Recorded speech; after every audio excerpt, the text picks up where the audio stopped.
Hi friends, welcome to our channel Pranay గీతం చివరి భాగం. అయినా ఇంత రాత్రి వేళ మీకు వాళ్ళతో పనేంటి అని అడిగారు పక్కింటి వాళ్ళు అనుమానంగా చూస్తూ. అంటే మేము వాళ్ళకి బంధువులు అవుతామండి. విషయం మాకు తెలిసింది, అందుకే రాత్రి అని కూడా చూడకుండా ఇలా వచ్చేసాం ఉండపలంగా అని చెప్పాడు విలాస్ పక్క వారితో. ఓహో అలాగా, సరే అంటూ తలుపులు వేసేసుకున్నారు వాళ్ళు.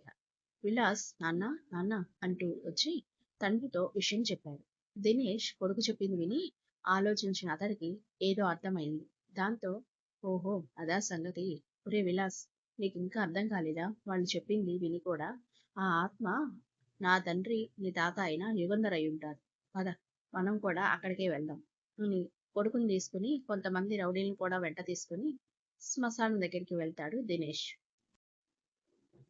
వెంటనే అక్కడ గీత అస్థిపంజరం మీద కిరోసిన్ పోస్తూ ఉండగా దినేష్ వచ్చి ఆ డబ్బాను ఆమె చేతిలో నుండి లాక్కుంటాడు. ఊహించనిది జరిగేసరికి తమ చేతుల్లో ఉన్న డబ్బా ఎవరో లాక్కునేసరికి ఎత్తరిపోయి చూసిన గీతా ప్రణయులు అక్కడ దినేష్ని చూసి నువ్వు అని అంటారు ఇద్దరు ఒకేసారి అతన్ని చూసి. అవునరా నేనే. మీరు చంపిన నా తండ్రి ఆత్మగా మారి మిమ్మల్ని చంపడానికి వస్తే నా తండ్రి ఆత్మను కూడా మీరు అంతం చేయాలని చూస్తారా? నేను ఉండగా అది జరగదు, నేను చెయ్యనివ్వను అన్నాడు దినేష్ కోపంగా వాళ్ళ వైపుతో చూస్తూ. కొడుకు రావడం చూసిన యుగంధర్ ఆత్మ చాలా సంతోషపడింది. శభాష్ కొడుక, వాళ్ళ సంగతి చూడును. నేను వాళ్ళకి అడ్డుపడకుండా ఏమీ చేయకుండా ఆ ముసలాడు వాళ్ళ చేతులకి తాయెత్తులు కట్టాడు అని అన్నాడు యుగంధర్. అలాగే నాన్న అన్నాడు దినేష్ ఆత్మగా ఉన్న తండ్రిని చూస్తూ అతను చెప్పింది విని. ఒరేయ్, ఇంకా చూస్తారింకా, వీళ్ళిద్దరిని చంపేయండి, ముక్కలు ముక్కలుగా నరికేయండి అంటూ దినేష్ చెప్పడం ఆలస్యం.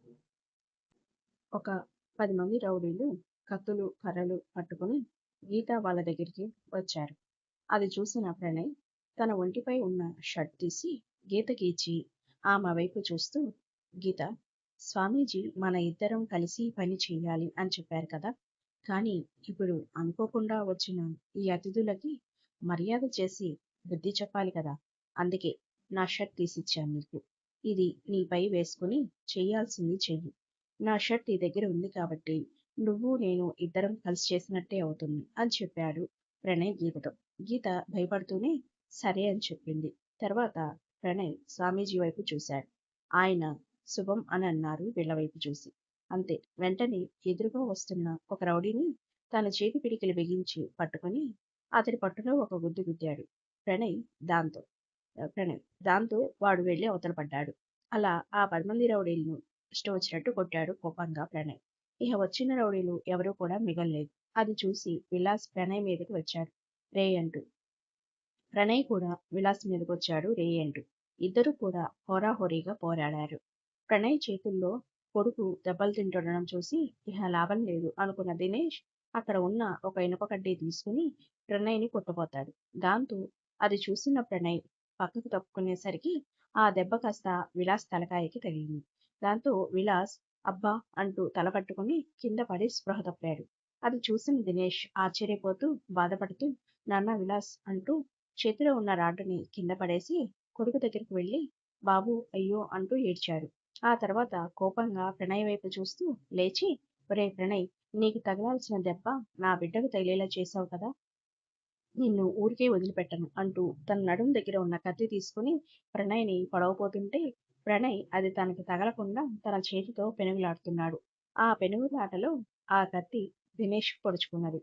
దాంతో అతడు అక్కడే చనిపోయాడు.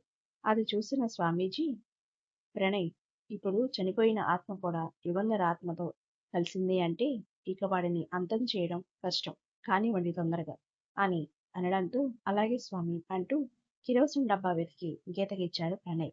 అది విన్న యుగంధర్ ఎలా అయినా తన కొడుకు తన ఆత్మని కలపాలి అని చూశాడు. అది గమనించిన స్వామీజీ కళ్ళు మూసుకుని ఏవో మంత్రాలు చదివారు. ఆ వెంటనే దినేష్ చుట్టూ ఒక వలయం ఆకారంలో అగ్ని లాంటిది ఏర్పడింది. అది చూసి కోపంతో రగిలిపోతూ ఆ మంటని ఆర్పాలి అని చూశాడు యుగంధర్ తన శక్తితో. అది చూస్తున్న స్వామీజీ, ప్రణయ్, వాడు ఈ అగ్నిని ఆర్పాలి అంటే దినేష్ ఆత్మతో ఏకం అవ్వాలి అని చూస్తాడు. అది ఎట్టి పరిస్థితుల్లోనూ జరగకూడదు. మీరు తొందరగా కానివ్వండి అని చెప్తారు. ప్రణయ్ వాళ్ళు అలాగే స్వామీజీ అని యుగంధర్ సమాధిలో ఉన్న అస్థిపంజరం మీద కిరోసిన్ పోస్తారు. ఇక అగ్గిపెట్టె తీసి తగలబెడతారనగా యుగంధర్ పెద్ద గాలివానను సృష్టిస్తాడు. దాంతో పెద్ద గాలి దుమారం వచ్చి కొండపోతగా వర్షం కురుస్తుంది. అయినా కూడా ఇవేమీ లెక్క చేయకుండా అలాగే హోమాన్ని కొనసాగిస్తున్నారు స్వామీజీ. ప్రణయ్, ఈ గాలికి వానకి అగ్గిపెట్టె వెలగడం లేదు ప్రణయ్, పైగా తడిసిపోయింది. అంతేకాదు ప్రణయ్, అక్కడ హోమంతో పాటు ఇంకా దినేష్ చుట్టూ ఉన్న మంటలు కూడా ఆరిపోతున్నాయి.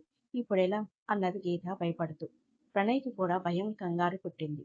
అది చూసి కానీ అంతలోనే ధైర్యం తెచ్చుకుని గట్టిగా గొంతెత్తి జై శ్రీ వీరాంజనేయ అంటూ అరిచి అంతే పెద్దగా ఆంజనేయ దండకం చదువుతూ తన జేబులు తడుముకున్న ప్రణయ్కి ఒక లైటర్ దొరకడంతో సంతోషపడి దాన్ని తీసుకుని దండకం కంటిన్యూ చేస్తూనే గీత వైపు చూశాడు.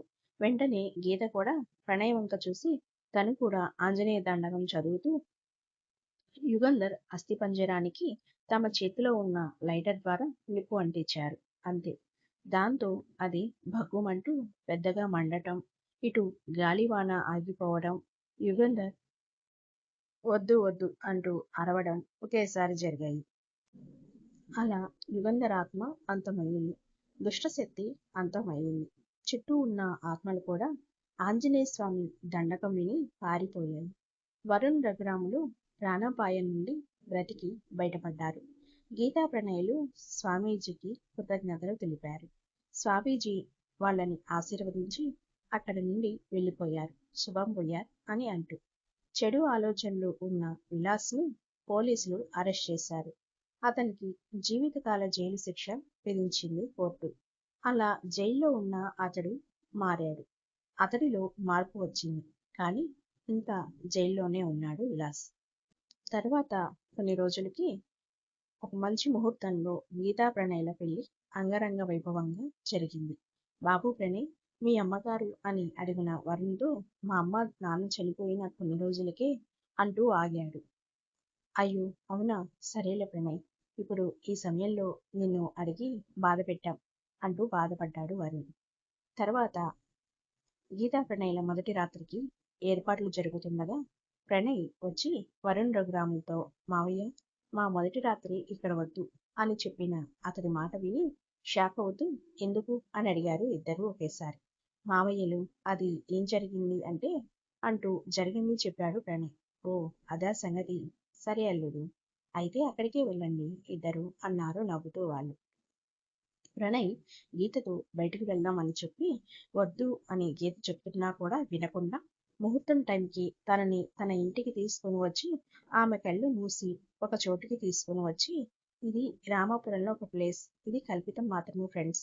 గీత డార్లింగ్, నువ్వు నా కల్లో చెప్పినట్టే అన్నీ చేశాను, మరిక మన ఫస్ట్ నైట్ ఆపవు కదా అంటున్న ప్రణయ్ చేతిని తన కళ్ళ మీ నుండి తీసి అక్కడి దృశ్యం చూసి షాక్ అవుతూ ప్రణయ్, ఇది కళ నిజమా కళ అని అడిగింది. ఇది కళ కాదు, నిజమే డార్లింగ్ అంటూ ఆమె భుజాల చుట్టూ చేతులు వేసి అదిగో నువ్వన్న మైసూరు ప్యాలెస్, ఇదిగో సముద్రపు బీచ్, ఇంకా తాజ్మహల్, అదిగో పచ్చని పంట చేలు, చెట్లు, ఆకాశంపై ఆకాశంలో నక్షత్రాలు, చల్లని చంద్రుడు, అన్ని రంగులు కలబోసిన ఇంద్రధనస్సు, రోప్వేలు, ఇంకా ఇటుపక్క అందమైన సెలయేరు, అందులో విహారం చేసేందుకు అందమైన పడవ, కాదు కాదు అందమైన ఒక ఇంద్రభవనం లాంటి హంసవాహనం, దేవుళ్ళు దేవతలు సైతం ఆ హంసవాహనం చూసి నివ్వేరిపోయేలా తయారు చేయించాడు ప్రణయ్. ఇంకా అన్ని అందాలు ఇక్కడే ఉన్నాయి కదా మరి అంటూ కన్నుకొట్టాడు గీత వైపు చూస్తూ ప్రణయ్. గీత ఆ హంసవాహనం చూసి నివ్వేరిపోతూ ఆహా ఏమీ అందం, ఏమీ హంసవాహనం సొగసు అనుకుంటూ తర్వాత అది తమ కోసమే అని గుర్తు వచ్చి సిగ్గుపడుతూ దాన్ని చూసి మల్లెపూలతో, జాజులతో, సంపెంగులతో ఇంకా ఎన్నో రకాల పూలతో, లైట్లతో అలంకరించిన ఈ వాహనం మీద విహారం చేస్తూ అందులోనే ఇద్దరుగా ఉన్న మనం ఒకటే అవదం అన్నది గీత. అది విన్న ప్రణయ్ సంతోషంగా ఓహో రాచెల్లి అంటూ తన ముందు హంసవాహనం ఎక్కి చెయ్యి అందించాడు గీత వైపు చూస్తూ. అందమైన మెరిసిపోయే తలుపుల తెల్లని చీరలో జడ నిండా మల్లెపూలు పెట్టుకుని మెరిసిపోతున్న గీత సిగ్గుపడుతూనే ప్రణయ్కి తన చేతిని అందించింది. అలా ఇద్దరూ ఆ హంసవాహనం మీద నుంచుని ప్రణయ్ తన చేతుల్ని చాస్తే గీత అతని గుండెల మీద తలవాల్చి ఇద్దరూ తమ చేతులు కలిపి ఒకటిగా చాచి ప్రణయ్ గీతం ఆలపిస్తూ ఒకటయ్యారు. ఫ్రెండ్స్, పైన చెప్పినవన్నీ ఒక చోట ఉండటం కేవలం కల్పితం మాత్రమే. Thanks for watching. Please like, share and subscribe my channel.